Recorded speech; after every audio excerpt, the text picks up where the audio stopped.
Students, welcome to Learners University.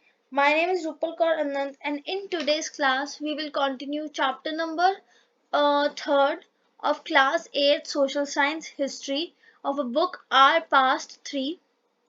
The name of the chapter is Ruling the Countryside, and we have already read up till the Ryotoari system. So I will directly move on to the cash crops that were required in Europe, the crops for Europe. So if you haven't watched up till here, I will share the link in description. Please watch those initial videos first to understand this concept better. अब यहाँ पे इसके बाद Europeans या फिर Britishers decided कि सिर्फ revenue generate करना इम्पोर्टेंट नहीं है हमें, क्योंकि एक फेमाइन आई थी 1770 में जो कि हम पढ़ चुके हैं, भुखमरी आई थी, तो इन्होंने इसको रियलाइज कर दिया सिर्फ रिवेन्यू जनरेट नहीं करना, हमें क्रॉप्स को भी ग्रो करना है जो यूरोप के लिए अच्छी हो। और यूरोप के लिए कौन सी क्रॉप्स अच्छी थी, उन्होंने नाम डाल दिया इसका cash crops. Cash crops basically वो क्रॉप्स होती है जो बहुत ज्यादा रिवेन्यू, जिसका रिवेन्यू जो जनरेट होता है या प्रोडक्शन जो होती है वो बहुत ज्यादा इनकम लाती है या जनरेट करती है, बहुत ज्यादा बिकती है कैश क्रॉप्स। इनमें से जो वैसे तो जूट है एग्जाम्पल ऑफ कैश क्रॉप्स, और भी बहुत सारे, बट हम जो पर्टिकुलर स्ट्रेस डालेंगे, इन्होंने इंडिगो पे डाला, ब्रिटिशर्स ने बोला कि इंडिगो को करो, इंडिगो पे ज्यादा इन्होंने बोला प्रोडक्शन के लिए, और ओपियम पे बोला। जो इंडिगो है वो डाई होती है और opium is like a drug. इसकी बहुत ज्यादा प्रोडक्शन बढ़ गई थी इंडिया के अंदर for European countries during this 18th century के आसपास, अभी हम पढ़ेंगे। In the century and a half followed by the British persuaded the forced cultivators for various parts of India to produce crops like jute Bengal में, tea in Assam, sugar cane यानी कि गन्ना, ठीक है, उत्तर प्रदेश में उसको यूनाइटेड प्रोविंस भी कहते थे पहले, wheat in Punjab and cotton in Maharashtra and Punjab. इसके बाद इन्होंने देखो, जैसे कि मैंने बोला कि इंडिगो का मतलब है डाई, तो इंडिगो जो थी वो एक डाई थी और वो to colour colour as a colour use होती थी, और ये ब्लूइश कलर का कलर होता था, ब्लू पर्पल कलर का कलर था। तो ये बहुत ज्यादा फेमस थी, ये कॉटन प्रिंट्स के लिए बहुत फेमस थी। आपकी बुक के अंदर दो पिक्चर्स दी हुई हैं, ये कलमकारी प्रिंट है, इसे बनाने वाले एक वीवर थे आंध्र प्रदेश के, ये इंडियन है, और ये जो थे, और ये जो था ये विलियम मॉरिस ने बनाया था, ये एक पोएट थे। तो दोनों ही इंडिगो का यूज है, बट आप देखिए इसका इसका जो टेक्सचर है, इसका बेटर टेक्सचर है एज कम्पेयर टू दिस। इसलिए इंडिया एक टाइम पे India was the biggest supplier of Indigo. ऐसा क्यों है, इंडिगो इंडिया में ज्यादा अच्छी क्यों ग्रो होती है, उसका एक रीजन है, अभी हम आगे पढ़ते हैं। जो सबसे पहले तो जैसे मैंने बताया कि कैश क्रॉप्स या कमर्शियल क्रॉप्स फेमस थी, जैसे इंडिगो होगी, जूट हो गई, ऑयल सीड्स हो गई। ऑयल सीड्स में सबसे अच्छा एग्जांपल ग्राउंडनट है, sugar cane, tea, coffee, cotton, इसका बहुत ज्यादा स्ट्रेस दिया कि इसी काइंड ऑफ कल्टीवेशन को, इसी काइंड ऑफ प्रोडक्शन हो, इसी टाइप ऑफ क्रॉप्स की प्रोडक्शन हो। Officials of the company forced the peasants to sow cash crops in their field. In course of time, however, this practice resulted in decline of production of food grains. ये indigo उगाने के, let me tell you, indigo उगाने से क्या होता है कि वो जगह जहाँ पे हम इंडिगो उगा रहे हैं वो फील्ड की फर्टिलिटी खत्म हो जाती है, इस वजह से जो फूड ग्रेन्स थे या वीट या जो इम्पोर्टेंट चीजें थी खाने की, उसकी शॉर्टेज होने लगी, फूड सप्लाई की acute shortage होगी due to the production of indigo and these all these kind of cash crops.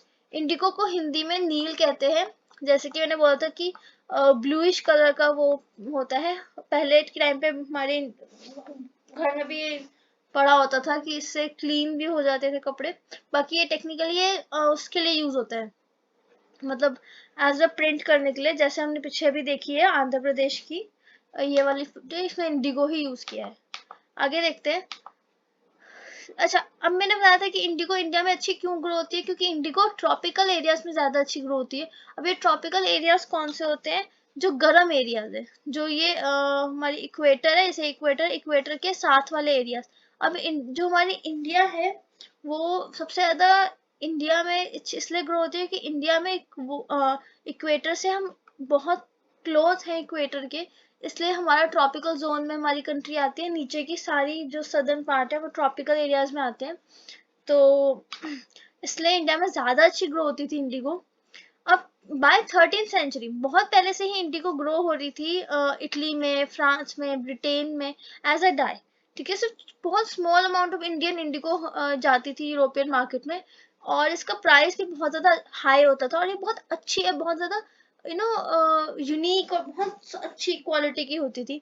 European market, European cloth manufacture therefore had to depend on other plants, क्योंकि ये बहुत, हमारी जो Indian Indigo थी बहुत ज्यादा हाई डिमांड पे थी, इसलिए जो यूरोपियन ट्रेडर्स हैं वो दूसरे प्लांट पे डिपेंड थे फॉर कलरिंग देयर क्लोथ्स, जिस प्लांट का नाम था वोड।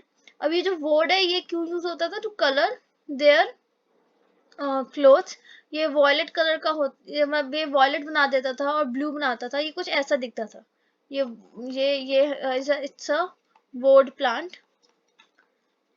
और ये वोड जो था वो टेम्परेट रीजन में था। टेम्परेट रीजन हमारा ये एरिया है, इस एरिया, यहाँ पे यूरोपियन कंट्रीज में थोड़ा ना गर्मी ना ठंड, मॉडरेट टेम्परेचर, तो मोस्टली ठंडा ठंडे की तरफ जा रहा है, लेकिन गर्मी नहीं है, ना ही बहुत सर्दी है।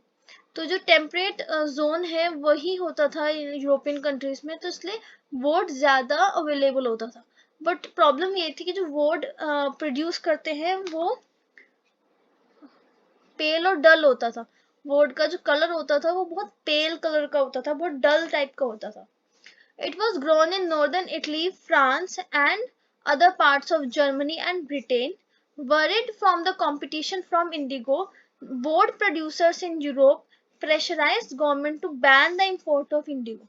तो जो वोट उगाने वाले, वोट कल्टीवेट करने वाले जो ट्रेडर्स थे या जो भी प्रोड्यूसर्स थे, वोट के प्रोड्यूसर्स थे, उन्होंने प्रेशराइज किया गवर्नमेंट को कि आप इंपोर्ट यानी कि इंडिगो को अपनी कंट्री में लाना बंद कर दीजिए, क्योंकि क्योंकि इनको कंपटीशन फील होता था।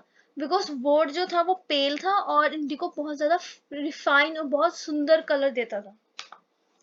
क्लॉथ डायर्स, हाउएवर, जो जैसे मैंने बोला कि क्लॉथ जो डायर्स थे वो इंडिगो प्रेफर करते थे एज अ डाई, क्योंकि इंडिगो बहुत सुंदर ब्लू कलर देता था, जबकि जो वोट था वो पेल कलर का कलर देता था, ब्लूइश। और 17th सेंचुरी के एंड तक यूरोपियन क्लॉथ प्रोड्यूसर्स ने परस्यूड किया, जैसे इन्होंने जो वोट कल्टीवेटर्स थे इन्होंने प्रेशराइज किया गवर्नमेंट को कि आप इंडिगो का एक्सपोर्ट, सॉरी इम्पोर्ट, लाना, इंडिगो यूरोप में लाना या ब्रिटेन में लाना बंद कर दीजिए। लेकिन जो कल्टीवेटर्स, सॉरी जो प्रोड्यूसर्स थे, जो क्लॉथ को डाई करते थे, क्लॉथ डायर्स ने फिर से फोर्स किया या परसुएड किया गवर्नमेंट को, कि कैसे किया, प्रोटेस्ट वगैरह से किया होगा। उन्होंने फोर्स किया गवर्नमेंट को कि आप इंडिगो को आने दीजिए, इंपोर्ट करने दीजिए, बहुत अच्छा रिफाइंड प्रोडक्ट है। तो they persuaded their government to relax the ban on indigo, मतलब इंडिगो से बैन हटा दिया जाए, import यानी कि आना, export यानी कि जाना। The French began to cultivate indigo in, अब जो फ्रेंच है इन्होंने इंडिगो कल्टीवेट करना शुरू किया Saint Domingue in the Caribbean island में। और मतलब ये जो फ्रेंच हैं, ये पोर्टुगीज हैं, ये इंग्लिश है, ये सब अपने अपने कल्टीवेट कर रहे थे इंडिगो। और इंडिगो प्लांटेशन नॉर्थ अमेरिका में बहुत ज्यादा आ गया था, लेकिन ना कुछ रीजंस की वजह से, कुछ प्रॉब्लम्स की वजह से, ये जो the existing supply from the West Indies and America collapsed for various reasons, इसलिए इंडिगो की डिमांड इंडिया में ज्यादा बढ़ गई, creating an enormous new demand for the cloth dye. क्योंकि ब्रिटेन इंडस्ट्रियलाइज करने लग गया था, अपने अपने इंडस्ट्रियलाइजेशन एक प्रोसेस था जिसके अंदर इंडस्ट्री सेट हो रही थी, कॉटन इंडस्ट्री। तो कॉटन का प्रोडक्शन बहुत ज्यादा हो गया था। तो जब कॉटन प्रोडक्शन एक्सपैंड हो रहा है ड्रामेटिकली, इसमें क्या हुआ कि क्लॉथ डाई की एक्सट्रीम, देखो एक होता है यूज, और जैसे जैसे जितने कॉटन क्लॉथ्स निकलेंगे उसमें उतनी ही डाई यूज होगी। तो जैसे जैसे कॉटन प्रोडक्शन इंक्रीज हुई, वैसे वैसे there was an increase in demand for indigo और क्लॉथ डाई। लेकिन जैसे जैसे इंडिगो की डिमांड इंक्रीज हुई, जो सप्लायर्स थे इंडिगो के, जो पहले थे इंडिया से पहले, वेस्ट इंडीज और अमेरिका, वो इतना प्रोवाइड नहीं कर पाए ड्यू टू वेरियस रीजंस। और 1783 और 1789 में production of Indigo fail by half, और क्लॉथ डायर्स अब बड़े परेशान हो गए थे कि ना वेस्ट इंडीज से मिल रही है डाई, ना हमें डाई मिल रही है अमेरिका से, जिस क्वांटिटी में हमें चाहिए, जिस क्वालिटी में हमें चाहिए। तो इसलिए अचानक से हमारा जो इंडिगो की तरफ इंडिया का ब्रिटिशर्स का इंडियन इंडिगो की तरफ ध्यान आ गया कि this country can provide us better quality, because जो इंडिगो थे इंडिया में वो Indigo is a tropical kind of cultivation, तो ट्रॉपिकल एरियाज में ज़्यादा अच्छी उगती है और इंडिया में ट्रॉपिकल एरियाज ज़्यादा है। तो इस तरीके से इंडियन इंडिगो की डिमांड ब्रिटेन में इंक्रीज हुई। आज आई गेस इतना ही है, और अगली वीडियो में हम पढ़ेंगे कि केस स्टडी पढ़ेंगे प्रॉपर इंडिगो की, और ब्लू रिबेलियन भी अगली ही क्लास में करेंगे। आज के वीडियो में हमने इतना देखा कि इंडियन इंडिगो की डिमांड कैसे बढ़ी और कैश क्रॉप्स को कैसे कल्टीवेट किया। तो if you like this video, if you understand this concept, please like the video and subscribe to Learners University. Thank you and have a nice day.